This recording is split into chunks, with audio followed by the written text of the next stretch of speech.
Bonjour à tous, bonjour à toutes et bienvenue dans Tech24 au sommaire cette semaine. L'homme et la machine engagés dans un bras de fer et de neurones. Le logiciel AlphaGo impose une défaite au champion de jeu de Go Isedol.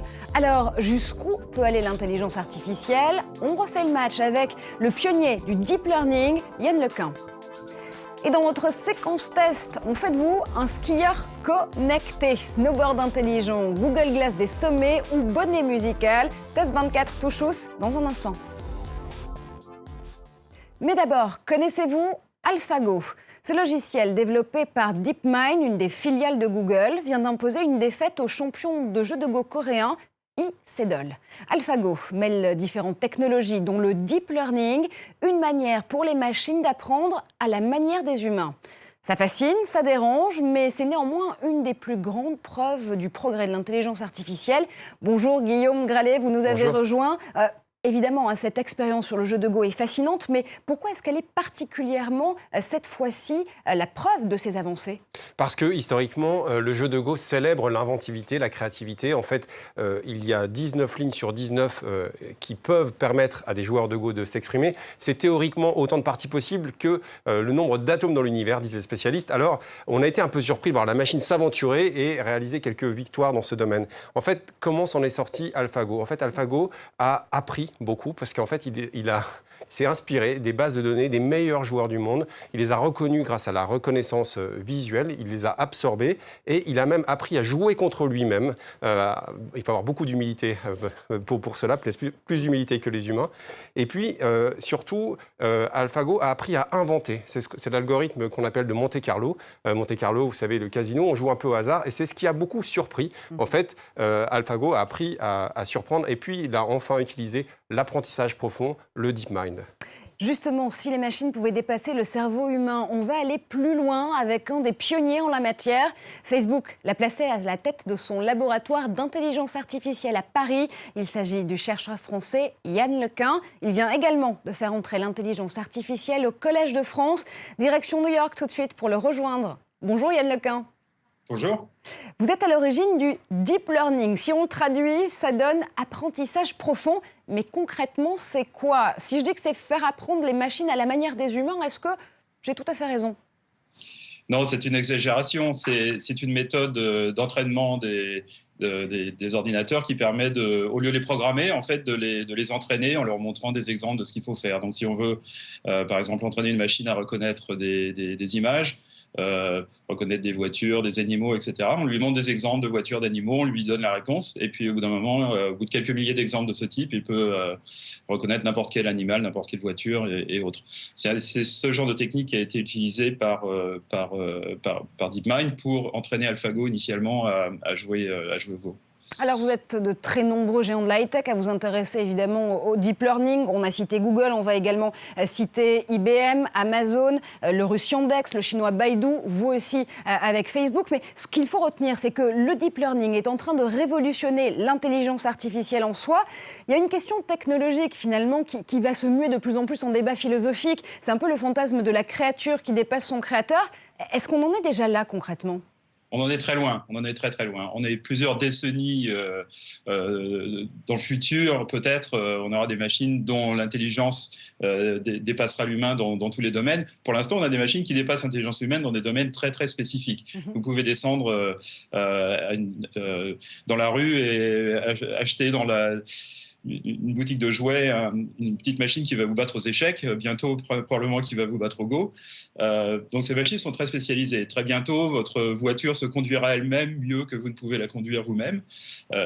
Mais ces machines sont spécialisées en sens qu'elles n'ont pas l'intelligence générale qu'ont les humains. On est encore très très loin de ça. En fait, il nous manque des pièces essentielles, des concepts qu'on n'a pas encore développés, comme ce qu'on appelle l'apprentissage non supervisé. Oui. Alors on sait bien, Yann, qu'on est en période d'accélération technologique et c'est une question qui est très difficile, mais je vais vous demander de vous projeter dans 10 ans. À quoi pourrait ressembler l'intelligence artificielle d'ici à 10 ans ? Alors, c'est toujours difficile de faire des pronostics à plus de 5 ans. Les chercheurs en intelligence artificielle, en fait, ont un petit peu l'habitude d'être soit trop optimistes, soit trop pessimistes sur la question, historiquement. Mais disons, d'ici 10 ans, on peut dire que beaucoup de voitures commenceront à se conduire toutes seules, en tout cas en grande partie. Donc ça va réduire le nombre d'accidents sur les routes d'une certaine manière. Beaucoup de systèmes d'assistance au diagnostic médical analyseront des images médicales, par exemple, pour détecter des tumeurs ou des choses comme ça, qui sont probablement plus fiables que des radiologues humains par eux-mêmes. Donc en assistance, bien sûr, à des radiologues humains. Puis il y aura d'autres applications en compréhension du langage naturel. Donc vous pourrez parler à votre téléphone, à votre machine, et il y aura une espèce de personnalité derrière cette machine qui pourra répondre à n'importe quelle question, vous aider dans votre vie courante, une espèce d'assistant virtuel personnel. Donc ça viendra d'ici probablement 10-20 ans. On y travaille d'arrache-pied. Il y a déjà des choses qui existent, qui font ça un petit peu, mais qui sont scriptées. C'est-à-dire que les ingénieurs humains ont réfléchi un petit peu toutes les possibilités et ont écrit ces possibilités. C'est ce qu'on a actuellement sur les téléphones mobiles. Donc ça va faire de gros progrès et on aura des machines qui seront beaucoup plus interactives, on aura un petit peu l'impression qu'il y aura de l'intelligence derrière. Merci infiniment Yann Lequin. On vous laisse justement retourner à ces travaux et on viendra évidemment prendre des nouvelles de ces développements en termes d'intelligence artificielle très bientôt avec vous. Guillaume, donc on le voit notamment avec Yann Lequin, c'est vrai que ce défi technique posé par l'intelligence artificielle, c'est aussi un débat éthique. On se souvient d'ailleurs de la tribune co-signée par Stephen Hawking, par Elon Musk, par le fondateur aussi de DeepMind il y a quelques mois, qui mettait en garde finalement contre l'intelligence artificielle. Ce qu'il disait, c'est que l'intelligence artificielle est plus dangereuse que les armes nucléaires. Est-ce que le fantasme de Skynet est déjà là ? Une des craintes en fait de ces spécialistes, c'est qu'un jour les machines se dotent d'armes et apprennent à s'en servir. Ce qui inquiète beaucoup ces sommités, qui ont été rejoints par le linguiste Noam Chomsky, par exemple, ou le cofondateur d'Apple, Steve Wozniak, c'est que les machines, pour l'instant, bien sûr, n'ont pas de conscience. Alors, elles n'ont pas de conscience, c'est d'autant plus gênant que parfois c'est rare, mais parfois elles se trompent. C'est arrivé en mi-2015 quand un logiciel de reconnaissance d'images s'est trompé et a considéré que la tête d'un humain était en fait celle d'un singe. Ça peut être assez gênant, d'autant que les ambitions de l'intelligence artificielle, notamment sur la reconnaissance d'images, d'émotions, avec des startups comme Smart Me Up par exemple, promettent de tout savoir en temps réel. Allez, ne soyons pas forcément alarmistes, puisque justement, certaines machines sont de plus en plus capables d'empathie. Oui, en tout cas, les machines ont la capacité de nous écouter. Il suffit, pour s'en rendre compte, de regarder le tout dernier produit d'Amazon. Il s'appelle Echo. Imaginons, Marjorie, que nous soyons en train de prendre le thé un après-midi. Eh bien, sur la table de la salle à manger, il y aura ce petit appareil qui peut nous écouter, qui va enregistrer chacune de nos conversations, les analyser et proposer même de commander des produits à notre place. C'est aussi fascinant qu'inquiétant. Alors, de manière plus positive encore, il y a la recherche The Machine to be Another. En fait, c'est juste un prototype qui rend hommage à l'auteur de science-fiction Philip K. Dick, vous savez, qui a inspiré entre autres Minority Report ou Blade Runner.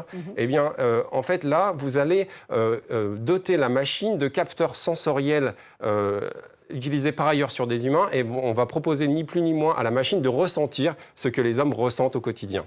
C'est un peu de l'anthropomorphisme quand même des machines. Merci Guillaume pour toutes ces explications. Et tout de suite, on fait de vous un skieur connecté dans Test 24.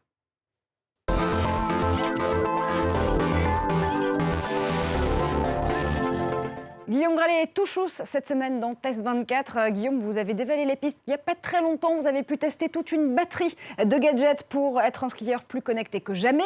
On va démarrer avec une société suisse qui s'appelle PIC et qui a réussi à mettre au point un petit capteur qui va permettre de transformer vos chaussures de ski en véritable réseau social. Oui, plus ou moins une chevillère connectée. Alors, à l'intérieur de cette chevillère que vous accrochez effectivement sur les chaussures de ski, eh bien, vous avez un petit capteur. Ce capteur, il va être extrêmement précieux si vous aimez les sauts, par exemple, parce qu'il va reconstituer, il va tout enregistrer, la vitesse de rotation, même la force du vent. Tout ça, c'est relié à votre smartphone grâce à une application dédiée. Tellement impressionné. On continue avec avec un bonnet, ce bonnet que vous portez là d'ailleurs sur cette tête, un bonnet musical s'il vous plaît. Oui, une invention du français Arcos et qui peut-être rendre énormément de service. C'est un peu la fin du kit main libre. Vous êtes sur les pistes. Eh bien, à l'intérieur de ce bonnet, il y a 2 écouteurs. Là, je vous montre. Vous allez pouvoir jouer de la musique grâce à votre smartphone. Là également, c'est relié en Bluetooth, mais également écouter des messages. Bref, ça rend pas mal de services et surtout, c'est assez esthétique. Moi, j'ai très envie de vous voir quand même tester ce casque parce qu'il paraît que c'est la Google Glass des pistes. C'est Oakley, justement, qui fait un partenariat avec Google pour pouvoir embarquer un écran 14 pouces. Mais qu'est-ce qu'on fait avec une fois qu'on les a sur les yeux? Eh bien, lorsqu'on le chausse, Marjorie, en dehors d'avoir l'air un tout petit peu ridicule, en fait, on voit à l'intérieur, en bas à droite, il y a un petit écran. Et sur cet écran, eh bien, vous allez également avoir la vitesse du vent. Mais vous allez pouvoir lire vos SMS. Bref, c'est également doté d'un GPS. Ça va vous permettre de vous guider lorsqu'il y a beaucoup de pistes, lorsque même vous faites du hors-piste. Ça rend pas mal de services. C'est une petite aide au quotidien. Allez, revenez avec nous parce que vous parlez de hors-piste. Justement, vous avez une dernière façon de nous faire skier en sécurité et de façon geek. Oui, alors là, c'est une invention qui est assez intéressante du Suisse Mammut. C'est lorsque vous êtes un randonneur qui prend un peu de risque, lorsque vous faites justement du hors-piste, lorsque vous êtes un petit peu en situation difficile, eh bien, cet industriel a mis au point un sac à dos que vous portez. Alors attention, ça ne marche qu'une fois. Ouais. En fait, on va jouer sur la loi de ségrégation inverse. C'est-à-dire que lorsque vous êtes dans la neige, eh bien, les flocons vont aller vers le bas. Mais pour éviter que vous soyez vous-même recouvert de flocons et pour que vous puissiez surnager, appeler à l'aide, bref, tout simplement survivre, on vous propose en fait d'activer cette petite manette. Je vais essayer, on va voir si ça fonctionne. Pas d'effet Bonaldi en plateau, c'est parfait. Voilà, c'est assez surprenant, mais ça peut sauver quelques vies. Ça ne fonctionne qu'une fois, on l'a déjà dit. Mais ça permet en fait de surnager, d'appeler à l'aide, bref, de skier ou de faire de la randonnée dangereuse en toute sécurité. Gardez-le, on ne sait jamais, ça peut vous servir. Merci infiniment Guillaume pour évidemment tous ces tests, toutes ces explications. Vous l'avez compris, c'est la fin de cette émission. Merci à vous de l'avoir suivi. On se retrouve comme chaque semaine sur les réseaux sociaux, Facebook, Twitter et d'autres, avec le hashtag Tech24 pour commenter ensemble l'actu numérique. Restez connectés, on se retrouve très vite en plateau.